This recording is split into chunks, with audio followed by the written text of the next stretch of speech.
नमस्कार दोस्तों, देखिए इस वीडियो में हम राजस्थान जीके के 50 महत्वपूर्ण प्रश्न देखने वाले हैं। और देखिए बीएसटीसी और पीटीटी एग्ज़ाम के लिए अपने राजस्थान जीके का मॉडल पेपर नंबर 2 है। तो देखिए इस वीडियो में हम राजस्थान जीके के जो बीएसटीसी और पीटीटी एग्ज़ाम का पैटर्न है, जैसे प्रश्न इस एग्ज़ाम्स में पूछे जाते हैं उसी तरीके से हम राजस्थान जीके के 50 प्रश्न देखने वाले हैं। तो आपको वीडियो अंत तक देखना है। और पिछले वीडियो भी आप देख सकते हैं, आपको बीएसटीसी और पीटीटी मॉडल पेपर नाम से एक प्लेलिस्ट मिल जाएगी हमारे चैनल पर जाकर। उसकी लिंक मैं आपको डिस्क्रिप्शन में दे दूंगा और इस वीडियो के अंत में भी मिल जाएगी। वहाँ पर जाकर आपको वो सारे प्रश्न ज़रूर से ज़रूर देखने चाहिए। और देखिए आपको एक बार खुद से ट्राई करना है, हर एक प्रश्न का आंसर एक बार खुद से देने का प्रयास करना है, तभी जाकर इन प्रश्नों का आपको फ़ायदा होगा, ताकि आपको पता लगेगा कि मेरी कमज़ोरी कहाँ है, कहाँ कहाँ मैं कौन से प्रश्न गलत कर रहा हूँ, ऐसा आपको समझ में आएगा। इसलिए एक बार से खुद ट्राई करें और फिर उसका आंसर मन में सोचें या फिर कमेंट करके आप बता सकते हैं। और 50 में से कितने क्वेश्चन आपको आ रहे हैं ये भी आप अंत में ज़रूर बता सकते हैं। तो देखिए अगर देखें पहला प्रश्न क्या कह रहा है, तो देखिए इस प्रश्न को हमने कई बार अपने इस चैनल पर देख लिया है, अब तो आपको ये आना ही चाहिए। राजस्थान की अंतर्राज्यीय सीमा की लंबाई कितनी है? क्या हो जाएगा इसका आंसर? देखिए राजस्थान की एक तो होती है अंतर्राष्ट्रीय सीमा और एक होती है अपने अंतर्राज्यीय सीमा। अंतर्राज्यीय सीमा जो अपने दूसरे राज्य के साथ बनती हैं। तो देखिए राजस्थान 5 राज्यों के साथ कितनी सीमा बनाता है? 4850 किलोमीटर। ऑप्शन फर्स्ट हो जाएगा इसका सही आंसर। 4850 किलोमीटर अपने 5 राज्यों के साथ सीमा बनाता है राजस्थान। कौन कौन से? अपने पंजाब हो गया, इसके अलावा अपने उत्तर प्रदेश, मध्य प्रदेश, गुजरात हो गया, पंजाब के नीचे हरियाणा आता है, हरियाणा हो गया। ये अपने 5 राज्य हैं। तो सबसे कम सीमा अगर पूछी जाए तो पंजाब की मात्र 89 किलोमीटर अपने राजस्थान के साथ लगती हैं। और सबसे अधिक सीमा अगर पूछे तो मध्य प्रदेश की अपने 1600 किलोमीटर ये अपने राजस्थान के साथ बनती हैं। और सबसे ज़्यादा सीमा अपने मध्य प्रदेश के साथ झालावाड़ जिला बनाता है। सबसे ज़्यादा अंतर्राज्यीय सीमा अगर पूछ ले तो अपने झालावाड़ जिला बनाता है। ये हमने कई बार इसकी बात कर ली है। और यहाँ से एक प्रश्न तो निश्चित है, हर एग्ज़ाम में यहाँ से प्रश्न पूछा जाता है, विशेष तौर पर बीएसटीसी एग्ज़ाम में। क्योंकि देखिए पीटीटी एग्ज़ाम में मात्र 50 प्रश्न जो जीके के आते हैं, मात्र 10 से 15 प्रश्न या फिर ज़्यादा से ज़्यादा 18 से 20 प्रश्न अपने राजस्थान जीके के आते हैं, बाकी सभी इंडिया जीके के पूछे जाते हैं। तो इसका आंसर क्या हो जाएगा अपने पहले का? 4850 किलोमीटर अंतर्राज्यीय सीमा है। अंतर्राष्ट्रीय सीमा कितनी है अपने? 1070 किलोमीटर जो पाकिस्तान के साथ लगती हैं। तो अपने इसका आंसर ऑप्शन फर्स्ट है। अगला प्रश्न है अपने असंगत युग्म को छांटना है हमें। तो देखिए राजस्थान के उपनाम जो भी अपने विभिन्न क्षेत्रों के हैं, ये हमने अलग से वीडियो देख लिया है, आप जाकर देख सकते हैं। तो देखिए असंगत कौन सा इन 4 ऑप्शन में? मेवात क्षेत्र अपने अलवर और भरतपुर को कहते हैं, बिल्कुल संगत है, सही है। अहित छत्रपुर, तो देखिए नागौर को प्राचीन समय में अहित छत्रपुर के नाम से जाना जाता था। शेखावटी, ये अपने सीकर, चूरू और झुंझुनू, ये 3 जिले अपने शेखावटी क्षेत्र में आते हैं। सीकर, चूरू और झुंझुनू ये भी एकदम सुमेलित हैं। लेकिन देखिए ढूंढाड़ क्षेत्र अपने जैसलमेर नहीं है, ये अपने जयपुर क्षेत्र और अपने दौसा का कुछ हिस्सा ये ढूंढाड़ कहलाता है। जयपुर, दौसा ये अपने ढूंढाड़ क्षेत्र में आते हैं। तो अपने ऑप्शन डी हो जाएगा इसका सही आंसर। यह सुमेलित नहीं है, बाकी सभी सुमेलित हैं। ढूंढाड़ अपने जयपुर को कहते हैं। क्वेश्चन थर्ड है, बीकानेर और जोधपुर के उत्तरी भाग का स्थानीय नाम क्या है? तो देखिए बीकानेर और जोधपुर का जो उत्तरी भाग है उसको क्या कहते हैं? देखिए ये प्रश्न काफ़ी बार रिपीट हो चुका है। जांगल प्रदेश के नाम से जानते हैं इसको, जांगल प्रदेश कहते हैं। बीकानेर और जोधपुर के उत्तरी भाग का स्थानीय नाम क्या है अपने? जांगल प्रदेश, जांगल देश। अगला प्रश्न है, निम्न में से असंगत कौन सा है? क्या हो जाएगा इसका आंसर? तो देखिए असंगत कौन सा है अपने? ये जिले दे रखी है अपने 4 ऑप्शन में। तो देखिए पहला ऑप्शन क्या कह रहा है? स्वरूप सागर झील, उदयपुर। तो देखिए बिल्कुल सही बात है, स्वरूप सागर झील आ जाए, फतेह सागर आ जाए, उदय सागर आ जाए, ये सभी अपने उदयपुर ज़िले में है। पिछोला झील ये सभी उदयपुर ज़िले में है। नारायण सागर अपने अजमेर में है। तो देखिए बिल्कुल सुमेलित है, नारायण सागर भी अपने अजमेर में है। खारी नदी पर अपने नारायण सागर बांध बना हुआ है अजमेर ज़िले में। इसके अलावा अगर बात करें सेवर बांध कहाँ है? तो देखिए सेवर बांध अपने भरतपुर में है, बिल्कुल ये भी सुमेलित है। आपने पढ़ा होगा राष्ट्रीय सरसों अनुसंधान केंद्र कहाँ है? अपने सेवर में है। तो सेवर बांध भी कहाँ है? अपने भरतपुर में है। तो ये भी अपने एकदम सुमेलित है। बाकी देखिए तालाबशाही अपने भरतपुर में नहीं है, तालाबशाही अपने कहाँ स्थित है? धौलपुर में। तालाबशाही आ जाए तो अपने धौलपुर ज़िले में है। तो ऑप्शन 4 हो जाएगा, यह सुमेलित नहीं है, बाकी सभी सुमेलित हैं। एक एक प्रश्न में आपके 4 प्रश्न कवर हो रहे हैं, आप इनको ध्यानपूर्वक देखिए। तालाबशाही अपने कहाँ है? धौलपुर ज़िले में। ऑप्शन 4 है इसका करेक्ट आंसर।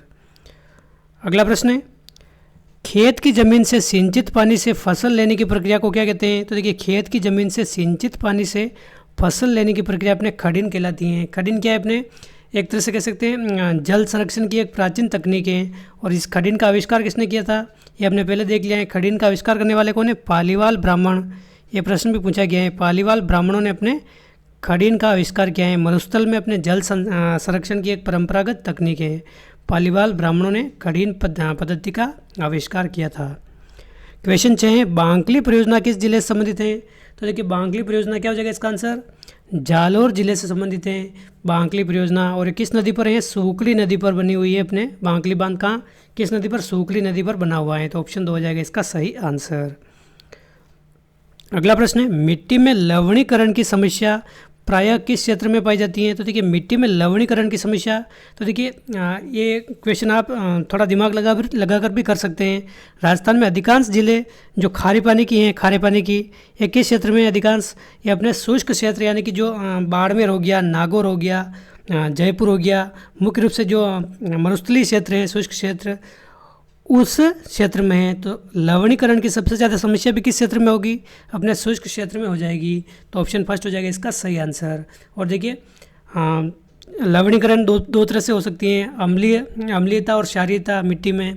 और देखिए क्षारीयता, इसका उपचार किससे किया जाता है, यह प्रश्न भी पूछा जाता है। जिप्सम के उपयोग से अपने क्षारीय मिट्टी को धीरे धीरे क्षारीय मिट्टी का उपचार किया जा सकता है। जिप्सम का प्रयोग किया जाता है अपने क्षारीय मिट्टी के उपचार में। अगला प्रश्न है, निम्न में से असत्य कथन को छांटना है। कौन सा असत्य कथन है। तो देखिए प्रदेश की अधिकांश मिट्टियाँ जलोढ़ एवं वातोड़ प्रकार की हैं। बिल्कुल सही बात है, राजस्थान की अधिकांश मिट्टियाँ जलोढ़ व वातोड़ प्रकार की मिट्टियाँ हैं, बिल्कुल करेक्ट है। प्रदेश की मिट्टियों का निर्माण लंबे समय के अपर्दन, परिवहन व निक्षेपण प्रक्रियाओं से जुड़ा हुआ है, ये भी एकदम करेक्ट है। प्रदेश में लाल मिट्टी का निर्माण फास्फेट युक्त चट्टानों के शरण से हुआ है, या फिर प्रदेश में क्षारीय मिट्टी को बोलचाल की भाषा में ऊसर भूमि भी कहते हैं। तो देखिए बिल्कुल सही है, ऊसर भूमि या फिर बंजर भूमि भी कहते हैं क्षारीय भूमि को। तो ये भी अपने एकदम सही है।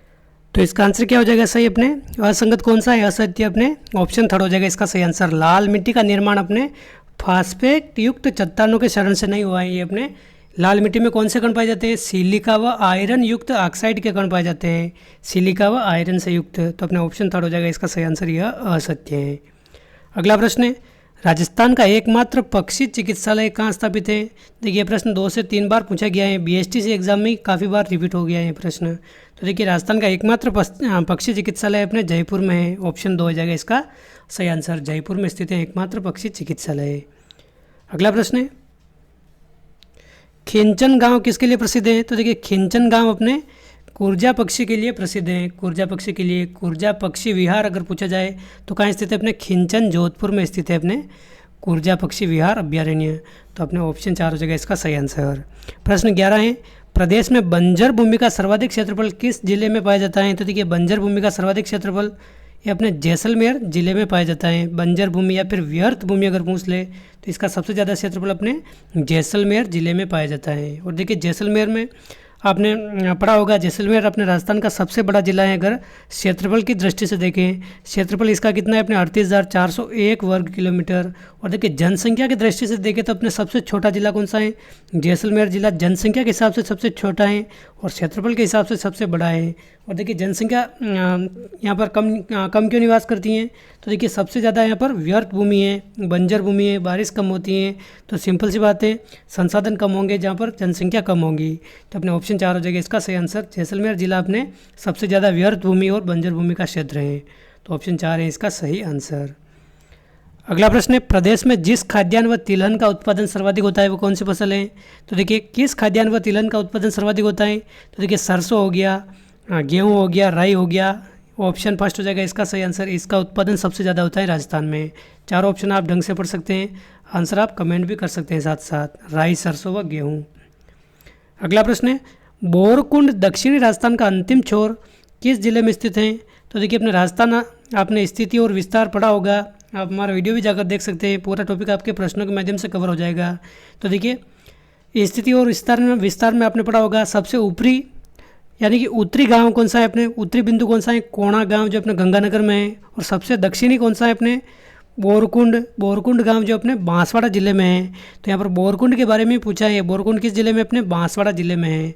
तो ऑप्शन फर्स्ट हो जाएगा इसका सही आंसर। और देखिए सबसे पूर्वी गांव अगर पूछ ले, पूर्वी स्थान कौन सा है राजस्थान का, सिलोन जो अपने धौलपुर में है सबसे पूर्वी। और सबसे पश्चिमी स्थान कौन सा है अपने राजस्थान का, कटरा गांव जो अपने जैसलमेर में है। ये चारों बातें आप ध्यान रखें, यहाँ से निश्चित तौर पर आपके एक प्रश्न पूछा जा सकता है। तो ऑप्शन फर्स्ट है अपने बोरकुंड गांव अपने बांसवाड़ा की एक तहसील है कुशलगढ़, जो पहले कुशलगढ़ ठिकाना हुआ करता था, वहाँ पर अपने बांसवाड़ा बोरकुंड में अपने ये राजस्थान का दक्षिणी स्थान है, सबसे दक्षिणी छोर। अगला प्रश्न है, राज्य में प्रतापगढ़ के आसपास का क्षेत्र किस भौगोलिक नाम से जाना जाता है। तो देखिए प्रतापगढ़ के आसपास का क्षेत्र किस भौगोलिक नाम से जाना जाता है, अपने कांठल प्रदेश कहलाता है, कांठल प्रदेश। और देखिए माही नदी का जो बहाव क्षेत्र है, माही नदी का बहाव क्षेत्र प्रतापगढ़ व इसके आसपास का क्षेत्र है, उसको कांठल प्रदेश के नाम से भी जाना जाता है। क्योंकि देखिए माही नदी आपने पढ़ा होगा, माही नदी को कांठल की गंगा भी कहते हैं, कांठल की गंगा ये अपने माही नदी को कहा जाता है। तो अपने ऑप्शन फर्स्ट हो जाएगा इसका सही आंसर, कांठल प्रदेश कहते हैं इसको। अगला प्रश्न है, राजस्थान के दक्षिणी पूर्वी पठारी प्रदेश में राज्य का कितना भूभाग आता है। तो देखिए दक्षिणी पूर्वी पठारी प्रदेश में अपना राजस्थान का अगर देखें तो लगभग 9.6% क्षेत्र आता है, 9.6%। तो इसमें लगभग अगर देखें तो 9% के समथिंग हो जाएगा। और इस 9.6% में लगभग अपने राजस्थान की कितनी जनसंख्या निवास करती हैं, 11% जनसंख्या निवास करती हैं, जो अपने ये हो जाएगा इसका सही आंसर। कोटा हो गया, झालावाड़ हो गया, बूंदी बारा, इस क्षेत्र में ये आता है। तो अपने ऑप्शन फर्स्ट हो जाएगा इसका सही आंसर, 9.6% या फिर 9%। क्वेश्चन 16 है, मंगला से तेल उत्पादन करने वाली कंपनी कौन सी है। तो देखिए मंगला तेल क्षेत्र अपने किस जिले में है, ये पूछा जाए तो अपने बाड़मेर जिले में, राजस्थान के। और यहाँ पर केयर्न एनर्जी कंपनी जो है ये तेल उत्पादन करने वाली कंपनी है। तो ऑप्शन 4 हो जाएगा इसका सही आंसर। प्रश्न 17 है, निम्बाड़ा किसके लिए प्रसिद्ध है। तो देखिए निम्बाड़ा अपने सीमेंट उत्पादन के लिए प्रसिद्ध है, सीमेंट उत्पादन के लिए। और देखिए सीमेंट उत्पादन की दृष्टि से राजस्थान का सबसे बड़ा कारखाना अगर पूछा जाए, सबसे बड़ा कारखाना कहाँ स्थित है, तो अपने निम्बाड़ा चित्तौड़गढ़ में स्थित है।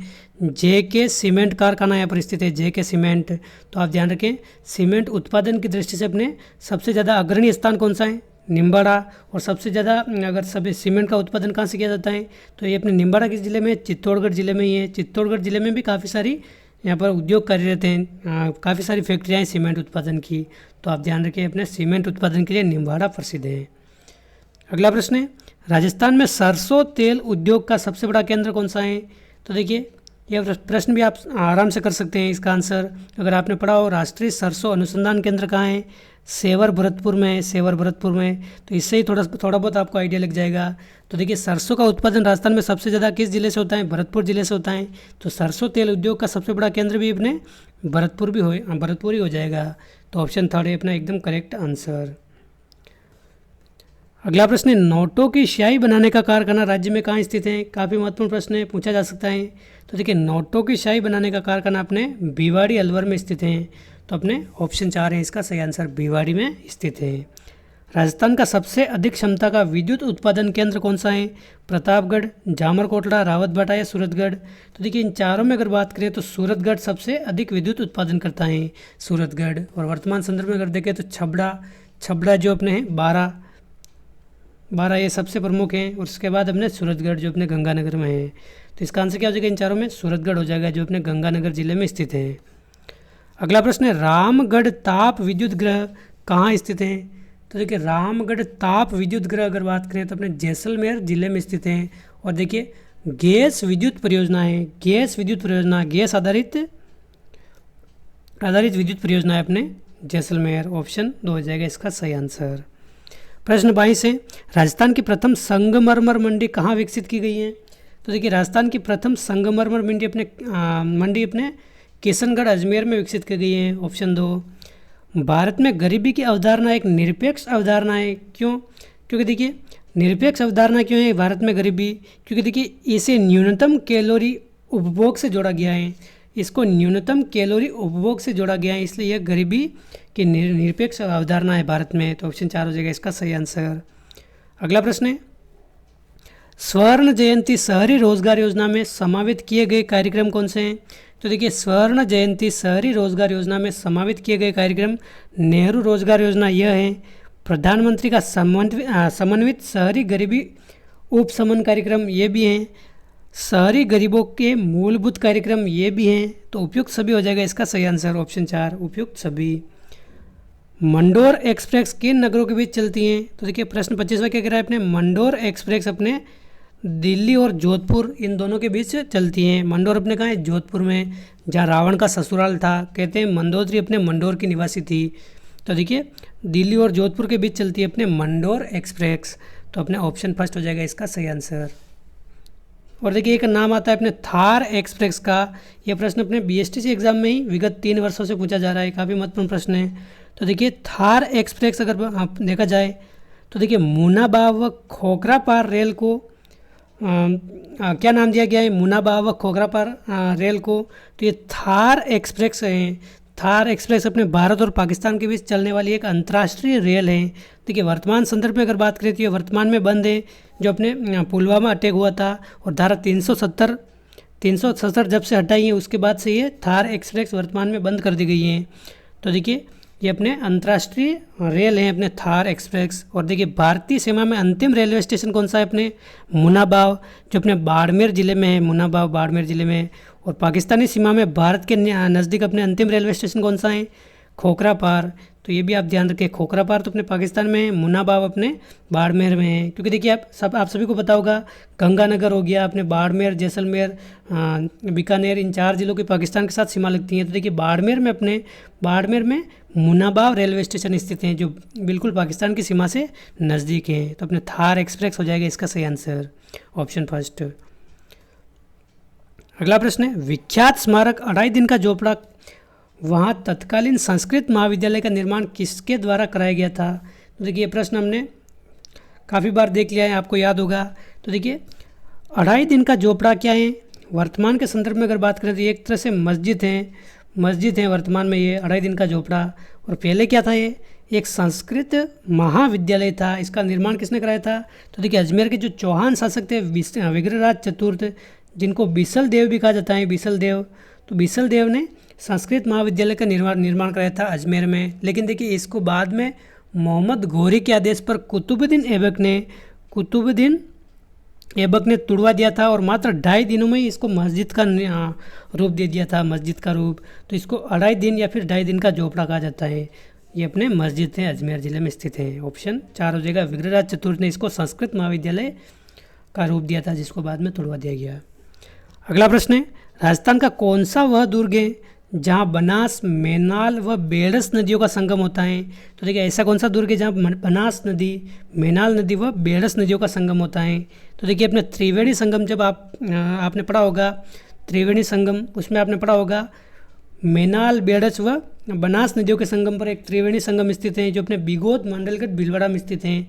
तो मांडलगढ़ अपने ये दुर्ग हो जाएगा जो अपने बनास, मेनाल व बेड़स नदियों के संगम पर स्थित है।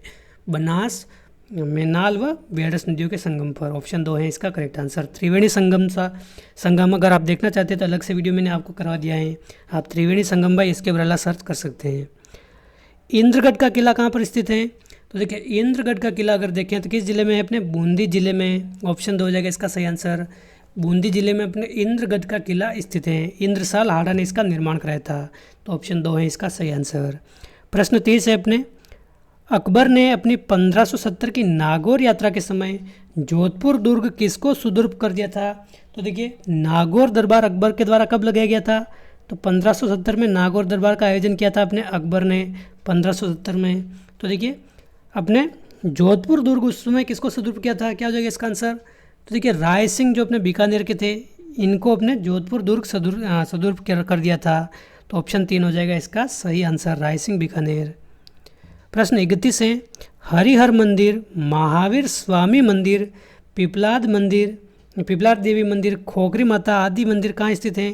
तो देखिए हरिहर मंदिर आ जाए, महावीर स्वामी मंदिर, पिपलाद देवी मंदिर, खोखरी माता मंदिर, ये सभी अपने ओसिया जो अपने कहाँ है? जोधपुर में है। ओसिया जोधपुर में स्थित है। तो ऑप्शन फर्स्ट हो जाएगा इसका सही आंसर। प्रश्न 32 है, अलाउद्दीन खिलजी ने चित्तौड़ विजय के उपरांत किस नदी पर पुल बनाया था? तो देखिए सबसे पहले तो आप ध्यान रखें, अलाउद्दीन खिलजी ने चित्तौड़ पर आक्रमण कब किया था? 1303 में अपने चित्तौड़ दुर्ग को विजय किया था। ये प्रश्न कई बार पूछा गया है। चित्तौड़ दुर्ग विजय के बाद इसका नाम क्या रख दिया था अपने पुत्र खिज्र खां के नाम पर खिजराबाद रख दिया था इसका नाम, चित्तौड़ दुर्ग का खिजराबाद। तो देखिए खिज्र खां जो अपने अलाउद्दीन खिलजी का पुत्र हैं, इसने अपने चित्तौड़ विजय के बाद गंभीरी नदी पर पुल बनाया था। तो ऑप्शन 3 हो जाएगा इसका सही आंसर। गंभीरी नदी पर इसने एक पुल का निर्माण कराया था। तो ऑप्शन 3 है इसका सही आंसर। और देखिए आपने पढ़ा होगा चित्तौड़गढ़ दुर्ग अपने किन नदियों के संगम पर स्थित है, ये भी प्रश्न पूछा जाता है। तो देखिए बेड़च हो गया, अपने गंभीरी हो गया, इन दोनों नदियों के संगम पर अपने कौन सा दुर्ग है, अपने चित्तौड़गढ़ दुर्ग।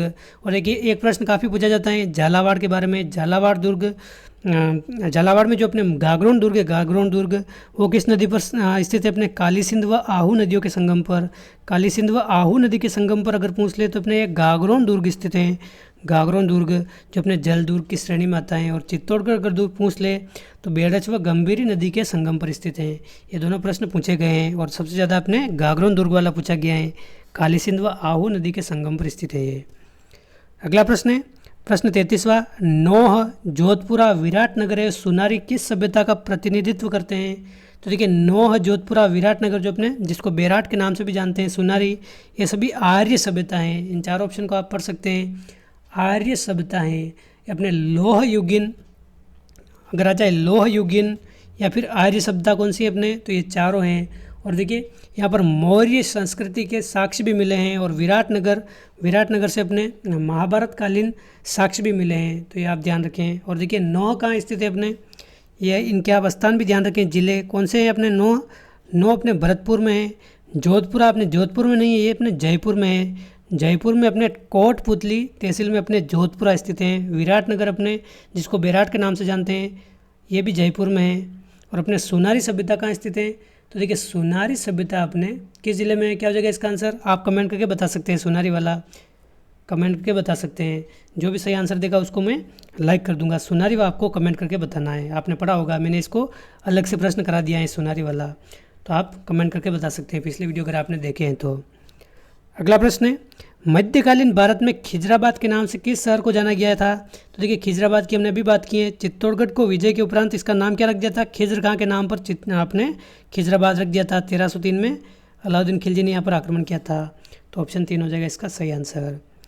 प्रश्न 35 है 8वीं सदी के लगभग मध्य में दक्षिणी राजस्थान से अरबों को किस प्रतिहार शासक ने खदेड़ा था। तो देखिए 8वीं सदी के लगभग दक्षिणी राजस्थान से अरबों को अपने नागभट, वाघभट नहीं है, नागभट प्रथम ने खदेड़ा था, जिसको मलेच्छों का नाशक भी कहा जाता है। मलेच्छों का नाशक अगर पूछ ले, मलेच्छों का नाशक किसे कहते हैं, अपने नागभट प्रथम को कहते हैं। गुज्जर प्रतिहार शासक से संबंधित है अपने। तो ऑप्शन 2 हो जाएगा इसका सही आंसर। अगला प्रश्न है प्रश्न 36वां, क्या कह रहा है अपने, मोरडी की छतरी कहाँ स्थित है। मोरडी की छतरी कहाँ स्थित है, क्या हो जाएगा इसका आंसर। तो देखिए बूंदी में अपने मोरडी की छतरी स्थित है, बूंदी में। तो ऑप्शन 4 हो जाएगा इसका सही आंसर। प्रश्न 37, ये भी हमने पहले देखा हुआ है लेकिन पूछा जाता है बार बार, तो आप ये ध्यान रखें। अढ़ाई साके कहाँ हुए थे। तो देखिए अढ़ाई साकों के लिए अपने राजस्थान का कौन सा शहर या किला प्रसिद्ध है, अपने जैसलमेर किला, जिसको स्वर्णगिरी के नाम से भी जानते हैं। तो आप ध्यान रखें ऑप्शन फर्स्ट हो जाएगा इसका सही आंसर। सोनारगढ़ या जैसलमेर का किला अढ़ाई साकों के लिए प्रसिद्ध है। ऑप्शन फर्स्ट हो जाएगा इसका सही आंसर। प्रश्न 38 है, क्या कह रहा है 38वां प्रश्न अपने, खानवा के युद्ध में बाबर के हाथों सांगा की पराजय का निम्न में से कौन सा कारण नहीं था। देखिए केवल प्रश्न देखना ही काफ़ी नहीं है, प्रश्न से संबंधित थोड़ी बहुत अपने डिटेल भी लेनी चाहिए, ताकि एक बार एग्जाम में जो प्रश्न पूछे जाए हो सकता है उसके इर्द गिर्द और भी प्रश्न पूछे जा सकते हैं। तो केवल प्रश्न देखना और उसके आंसर देखना ही पर्याप्त नहीं है, इसके अलावा जो भी आपको थोड़ी बहुत डिटेल है वो भी ज़रूर से ज़रूर देखनी चाहिए। इसलिए मैं जहाँ तक हो सकता है प्रयास करता हूँ कि आपको थोड़ी बहुत इनकी डिटेल भी बता दूँ, थोड़ी एडिशनल जानकारी भी आपको इनके बारे में दे दूँ, तो आपको भी अच्छे से अच्छे कवर हो जाए। और 50 प्रश्नों में आपके ऐसा लगे कि मेरे 100 से ज़्यादा प्रश्न कवर हो चुके हैं। और आपको ये प्रश्न तो ज़रूर देखने हैं, बार बार ये रिपीट होते रहते हैं। और अपने दोस्तों के साथ भी ज़रूर शेयर करना है। और वीडियो अच्छा लगे तो लाइक शेयर सब्सक्राइब तो आपको करना ही है। तो देखिए खानवा के युद्ध में बाबर के हाथों सांगा की पराजय के बाद पराजय के कारण कौन सा नहीं था इन चारों में से। तो देखिए बाबर के पास सर्वश्रेष्ठ तोफ खाने का होना, तो देखिए बिल्कुल सही बात है, बाबर के पास सर्वश्रेष्ठ तोफ खाना था। कुशल नेतृत्व एवं साहसिक कार्य किया था बाबर ने, ये भी एकदम सही है, इसको भी नकार नहीं सकते। और देखिए तुलुगमा पद्धति का प्रयोग किया था या तुगलक की पद्धति का उपयोग किया था, ये भी सही है। लेकिन देखिए चौथा ऑप्शन क्या कह रहा है, राणा सांगा ने नवीन अस्त्र शस्त्रों का प्रयोग किया था, तो देखिए ये गलत हो जाएगा अपने।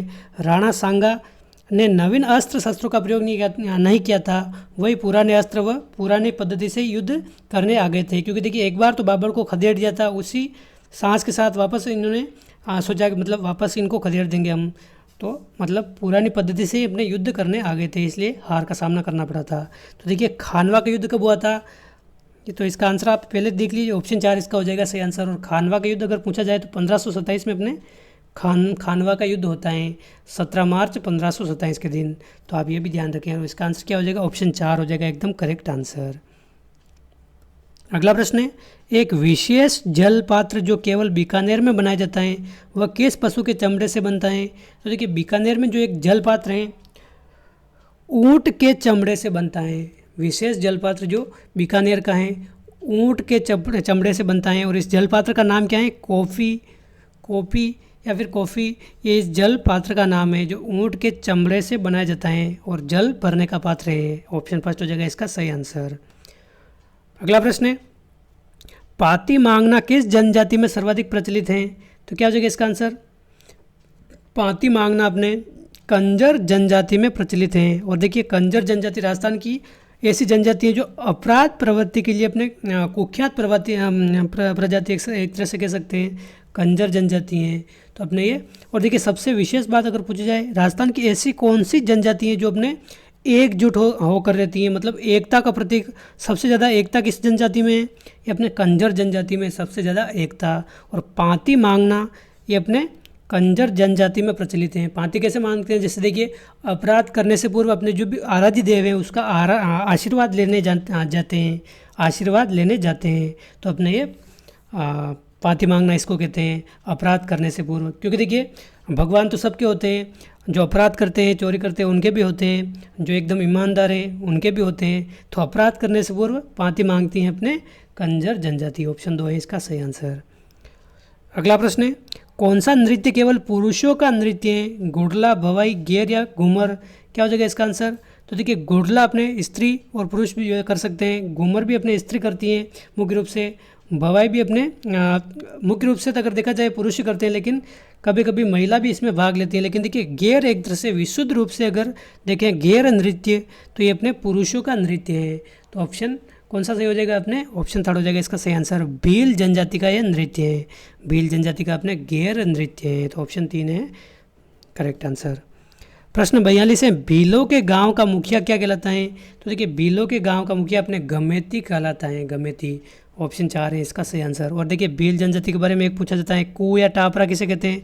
तो भील जनजाति के जो घर होते हैं उसको कू या टापरा के नाम से जानते हैं। गवरी क्या है, गवरी या फिर राई जिसको स्थानीय भाषा में कहते हैं, ये भील जनजाति का एक लोक नाट्य है, ये भी आप ध्यान रखें। तो ऑप्शन 4 हो जाएगा इसका सही आंसर। दक्षिणी राजस्थान में विशेष रूप से हमने भील जनजाति निवास करती हैं।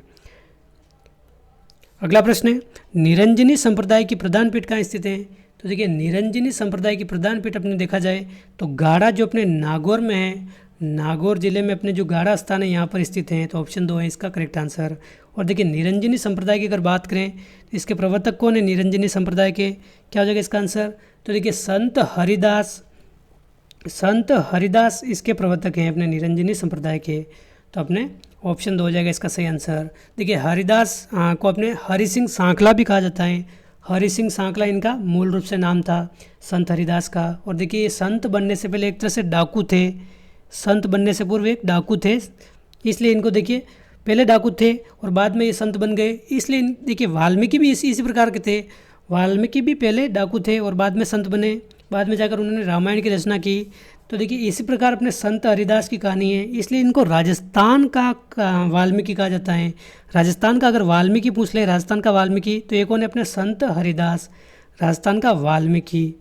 तो आप ध्यान रखें ऑप्शन 2 हो जाएगा। गाढ़ा नागौर में इनकी हैं मुख्य रूप से प्रधान पीठ। अगला प्रश्न है अपने, निम्नलिखित में से कौन सा निर्गुण भक्ति संत नहीं था, रैदास, दादू, दन्ना या शंकरदेव। तो देखिए रैदास हैं, दादू हैं, दन्ना है, लेकिन शंकरदेव अपने निर्गुण नहीं थे, ये अपने सगुण संत थे, सगुण भक्ति संत थे। सगुण मतलब जो मूर्ति पूजा में विश्वास करते हैं। तो ऑप्शन 4 हो जाएगा इसका सही आंसर। ये अपने सगुण थे, बाकी सभी निर्गुण हैं। अगला प्रश्न है, कुष्ठ रोगों के निवारण के रूप में कौन पूज्य हैं? मल्लीनाथ जी, गोगा जी, डीगी कल्याण जी या फिर ऋषभ देव जी?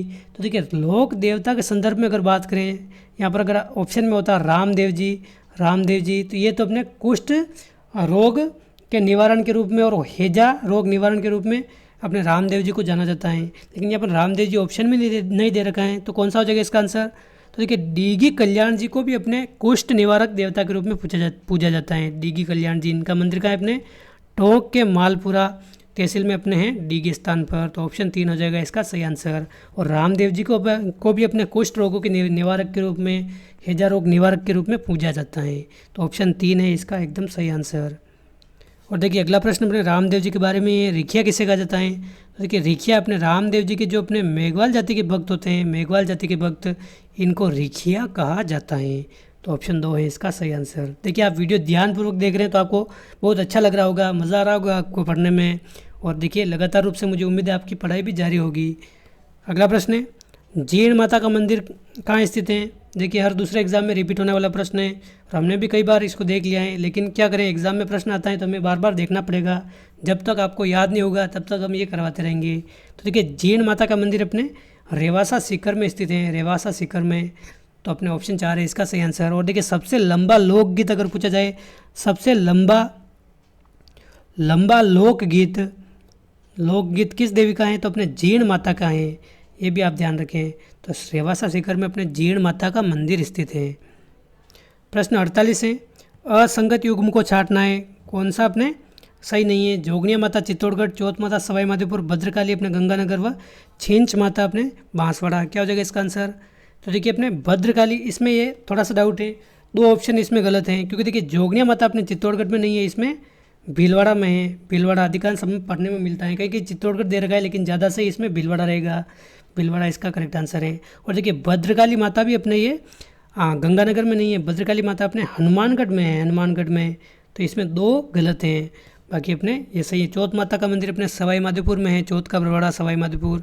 और छिंच माता का मंदिर अपने बांसवाड़ा में है। और देखिए, एक कन्फ्यूज़ करने वाला प्रश्न, छिंच माता तो अपने बांसवाड़ा में है, लेकिन छींक माता अगर पूछ ले, छींक माता, ये भी कई स्टूडेंट दोनों एक ही मान लेते हैं, छींक माता अलग है और छिंच माता अलग है। छींक माता का मंदिर अपने जयपुर में है, ये आप ध्यान रखें। छींच माता अपने बांसवाड़ा और छींक माता का मंदिर अपने जयपुर में है। जोगनिया माता अपने भीलवाड़ा, चौथ माता अपने सवाई माधोपुर, भद्रकाली माता अपने हनुमानगढ़। आप ध्यान रखें, हनुमानगढ़। तो इसका आंसर क्या हो जाएगा? अपने 2 असुमेलित हैं, पहला और तीसरा, ये दोनों असुमेलित हैं, आप विशेष रूप से ध्यान रखें। अगला प्रश्न है, हाकिम और हुक्म नहीं का नारा किस आंदोलन से जुड़ा हुआ है? तो देखिए, हाकिम और हुक्म नहीं का नारा किस आंदोलन से जुड़ा हुआ है? क्या हो जाएगा इसका आंसर? तो देखिए, अपने सिरोही के भील आंदोलन से जुड़ा हुआ है। तो ऑप्शन 3 हो जाएगा इसका सही आंसर। और ये नारा देने वाले कौन है? अपने मोतीलाल तेजावत। एक वीडियो में हमने बात की थी, इनकी उपाधि कौन सी है? बावजी के उपनाम से किसे जाना जाता है? बावजी अपने मोतीलाल तेजावत को कहा जाता है। आदिवासियों का मसीहा किसे कहा जाता है? आदिवासियों का मसीहा भी अपने मोतीलाल तेजावत को कहा जाता है। एक ही आंदोलन के प्रणेता भी अपने मोतीलाल तेजावत है। 1921 में इन्होंने एक ही आंदोलन चलाया था। तो देखिए, सिरोही के भील आंदोलन से संबंधित अपने हाकिम और हुक्म नहीं का नारा। तो ऑप्शन 3 हो जाएगा इसका एकदम सही आंसर। अगला प्रश्न है, वह स्वतंत्रता सेनानी जो राजस्थान में कप्तान के नाम से प्रसिद्ध हुए थे। तो देखिए, कप्तान के नाम से कौन प्रसिद्ध हुए थे? क्या हो जाएगा इसका आंसर? दुर्गा प्रसाद चौधरी। ऑप्शन 2 है इसका करेक्ट आंसर। देखिए, राजस्थान में जो दैनिक नवज्योति अपने समाचार पत्र आता है, इसके संस्थापक थे अपने दुर्गा प्रसाद चौधरी, जिनको कप्तान दुर्गा प्रसाद चौधरी के नाम से जाना जाता है। तो ऑप्शन 2 हो जाएगा इसका सही आंसर। कप्तान के नाम से अपने दुर्गा प्रसाद चौधरी प्रसिद्ध हुए हैं। तो दोस्तों, ये थे इस वीडियो के 50 महत्वपूर्ण प्रश्न। मुझे उम्मीद है आपने वीडियो अंत तक देखा होगा और 50 में से लगभग आपके सभी प्रश्न सही हो रहे होंगे। और देखिए, जो भी प्रश्न आपके सही नहीं हो रहे हैं तो भी कोई बात नहीं, आप लगातार रूप से महत्वपूर्ण प्रश्न देखते रहिए, अपने टॉपिक भी क्लियर करते रहिए, आपके धीरे धीरे ये सारे प्रश्न सही होने लग जाएंगे। तो दोस्तों, इस वीडियो में बस इतना ही। आप कमेंट करके ज़रूर बताइए कि 50 में से आपको कितने क्वेश्चन एकदम करेक्ट आ रहे थे। और पिछले वीडियो पे आप देख सकते हैं आपको हमारे चैनल पर प्लेलिस्ट मिल जाएगी। BSTC BTT संबंधित काफ़ी सारे ढेर सारे आपको वीडियो मिल जाएंगे। टॉपिक वाइज भी हमने काफ़ी सारे टेस्ट देखे हैं, जैसे राजस्थान की लोक देवियाँ हो गया, राजस्थान के संत संप्रदाय हो गए, राजस्थान की नदियाँ हो गई। ये एक एक वीडियो में हमने प्रश्न के माध्यम से लगभग पूरे पूरे टॉपिक कवर कर दिए हैं, जहाँ से बार बार प्रश्न पूछे जाते हैं, तो वो भी आप जाकर देख सकते हैं। तो दोस्तों इस वीडियो में बस इतना ही, मिलते हैं अगली वीडियो में। जय हिंद, जय भारत।